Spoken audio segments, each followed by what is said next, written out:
If you're David, you can't defeat Goliath by putting on armor, picking up his sword, and fighting exactly like him. Goliath is bigger than you. He's stronger than you. He has more resources, more experience, more power. And if you fight him conventionally, you will lose. And the same thing is true in business. Now, if Red Bull had entered the beverage market by creating a normal size can of sweet soda, pricing it like Coca-Cola, and claiming it tasted slightly better, we probably wouldn't know what Red Bull is today. So it did something that made very little logical sense. Per unit, it sold less liquid at a higher price, and on top of all that, it made it taste worse. And somehow, it worked. Now, welcome back to Enoch Marketing. In our series, we're covering Alchemy by Rory Sutherland. And in this episode, we're covering the introduction to the book. Now, in this introduction, he talks about challenging Coca-Cola and making a case for magic, and introducing what Sutherland calls psychologic. And this is where Sutherland begins to build his case against the idea that every successful business decision must make perfect sense on a spreadsheet. Because when you are competing against a giant, doing what appears most logical may be the fastest way to lose. Coca-Cola is one of the largest and most recognizable beverage brands across the planet. The only beverage that may be more universally recognized than Coke may be water itself. You see, no new company can compete against a giant like Coke by doing the exact same thing with fewer resources. And that concept reminds me of the book by Malcolm Gladwell called David and Goliath, in which he examines how underdogs can compete against opponents who appear overwhelmingly powerful. The underdog cannot attack the giant directly. It has to find a different angle. It has to understand that giant size creates strengths, but it also creates weaknesses. And Red Bull did exactly that. The conventional beverage company would have said that consumers want more product for less money, and that they would have conducted taste tests and tried to create a flavor that was preferred by the largest number of people. And Red Bull went in the opposite direction. They signaled their product by using methods, i.e., the can is small, signaling that the product is potent. They said so that it conveys that it's going to have an effect.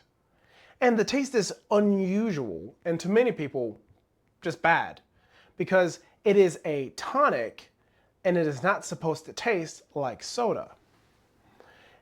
Each apparent disadvantage reinforces this story. And Red Bull is technically selling energy drinks, but I believe it's psychologically selling courage and power. The drink promises to give you an ability that you did not have before. And if you possess that power, you gain the courage to do something with it. And that's why Red Bull gives you wings. And it is also why Red Bull has often positioned itself along extreme sports and over-the-top accomplishments. Whether that be someone jumping from the edge of the stratosphere or riding a bike through a city in which no normal person would ever logically attempt, Red Bull attaches itself to these demonstrations of courage, of risk, and of capability. And every one of those events transfers the meaning back into that can. Red Bull begins to feel less like a beverage and more like a miracle tonic. And that is what Sutherland means by psychologic. Psychologic is not the complete, it is the logic supporting human psychology. And rather than assuming that a human psychology must conform to conventional logic. I'll say that one more time. It is making logic that supports psychology, not making psychology fit into logic. From a purely numerical perspective, less product at a higher price is a worse deal. But from a psychological perspective, that smaller and more expensive product may appear more powerful, more specialized, and therefore more trustworthy. And that's because people are not. We can study human behavior. We can study habits and psychology. We can gather enormous amounts of data about what they do. But human beings are social, emotional, contextual, and very often inconsistent. Something can make no sense when evaluated through price and quantity, but it may make perfect sense when evaluated through identity, status, trust, courage, control, or comfort. I believe that Sutherland is making an excellent point here against commoditization. Commoditization, we talked about this when we were going through with Sharp. Commoditization happens when a business becomes interchangeable in a customer's mind. That's when everything looks the same, sounds the same, offers roughly the same thing. And eventually, customers are left comparing price because the businesses have removed nearly every other meaningful distinction. And you see this in architecture. Just recently, and I do by that mean the 90s, there was a time when businesses designed their buildings so that they were inseparable from their brand. If you remember, Pizza Hut had a red roof, McDonald's had its arches, Cracker Barrel had that front porch thing with the rocking chairs, and there was that country store and the walls were just filled with antiques. Now, corporate logic increasingly gives us this gray rectangular box with a logo on it. The box is efficient. It's cheaper to construct, it's easier to maintain, and when the business closes, the company can remove that sign and then just sell it to somebody else. And that makes perfect sense on a spreadsheet. But the customer does not experience corporate flexibility.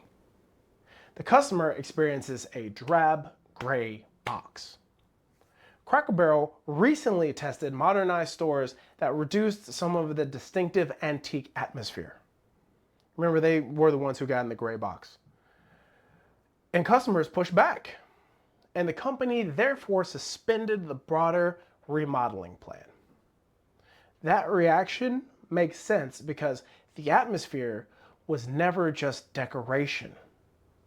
An atmosphere is part of what people are buying.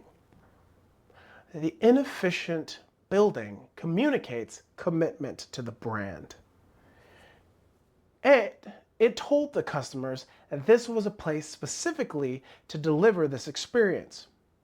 It is the appeal to be unique that is psychologic. That is where alchemy adds real value. Now, I believe that most human behavior can be connected to one of four desires. We either want to look good, we want to feel good, we want to have control, or we want to have comfort. Your brand experience can satisfy several of those desires at once. Red Bull offers power and control. Extreme sports add identity and status. Cracker Barrel offers comfort and familiarity. The corporations remove these elements because they can't easily quantify them, and they often remove the soul of the business. We live in a world where, if you haven't noticed, we've often abandoned the meaningful antitrust laws that kept businesses small where they can do alchemy. And at that, we did that largely in service to making the rich richer and making businesses bigger. And that puts the small businesses that remain in a David versus Goliath position. You cannot fight these corporations directly. You cannot beat them through scale or purchasing power or advertising budgets. You're going to have to attack laterally. You have to exploit the weaknesses that is created by their size. Large corporations over-rely on logic because every useful decision must survive committees, projections, and layers of approval. Small businesses have the opportunity to practice alchemy. And there is no single Coca-Cola inside the CrossFit community. Most gyms are either independent small businesses or the largest names generally belong to athletes who own at those gyms. The real giant is conformity. If your gym looks like every other gym, uses the same language, makes the same promises, and targets everybody, you become interchangeable. Your advantage may be from becoming specific. For example, you could build a gym that's specifically for women. You could serve adults between 50 and 70. You could focus on former athletes, first responders, complete beginners, or serious competitors. Logically, narrowing your audience seems like rejecting potential customers. Psychologically, it allows the right person to say, "This gym was built for me." Red Bull did not succeed by becoming cheaper than Coca-Cola. It succeeded by creating meaning that Coca-Cola simply could not copy. That is a case for magic. Small businesses do not win by becoming smaller versions of corporations. They win by creating experiences, signals, and identities that corporate logic cannot see, approve, or reproduce. Now, if that sounds like something that's valuable, like this video. Follow the channel so that we can continue through the Alchemy series. If you want to discuss how your CrossFit gym can avoid commoditization and create a position that larger and competitors can't copy, contact me. We will look at what makes your gym different and how to make that difference mean something. And when you're ready to do that, I'll see you there.